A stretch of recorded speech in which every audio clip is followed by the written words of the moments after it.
Now this semester, or this chapter, you're going to see all sorts of weird things. You're going to see things like P-gal. All right, you're going to see things like pyruvate. You're going to see all sorts of acronyms, ATP. You're going to see that one a lot. You're going to see all these bandied about. And before we start talking about those, I want to make sure you know what we are doing and why we are doing it, because that's really important to moving forward in this topic. Because, if you don't know what we're doing, then, what's the point? And the answer is there's really no point. All right.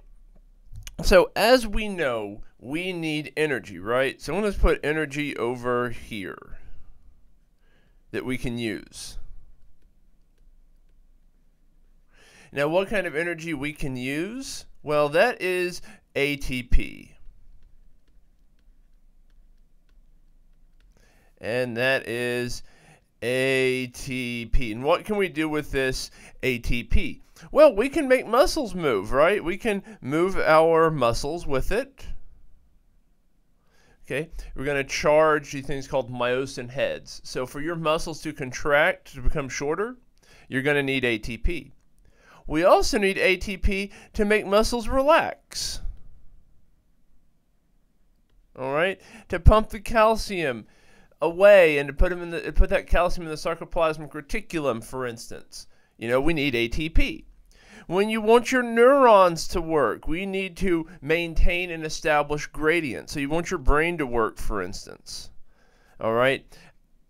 I'm not going to go through every single point on this, but I do want to make the key point that we need ATP for a myriad of processes in our body. Okay, now you're going to learn a lot more about those processes as we go through, this section.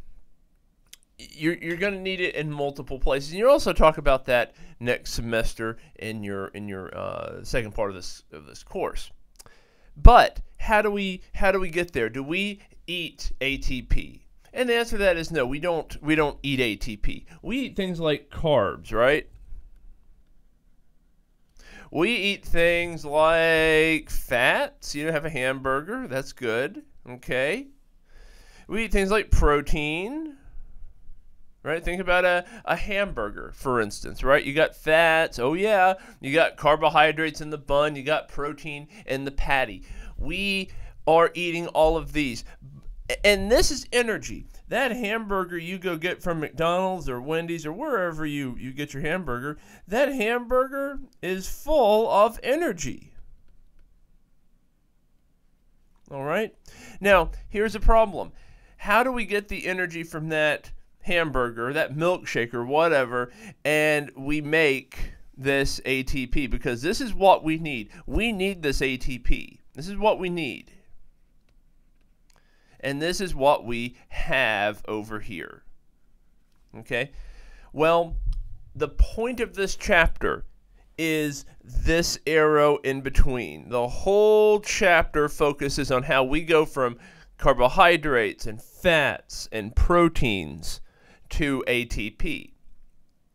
Another key point we're going to talk about is the contribution of oxygen and carbon dioxide.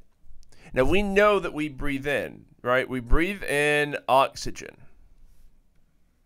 right? Well, we're going to see the role that oxygen plays. We're going to answer the question, why do we breathe in oxygen?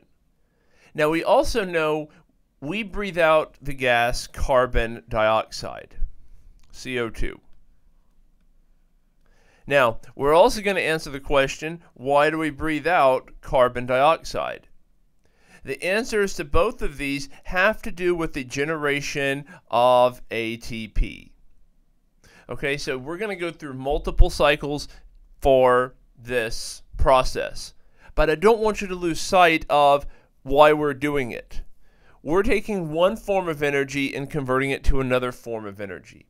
It's like taking a $100 bill over here. You see, I'll use this analogy a lot in my lectures.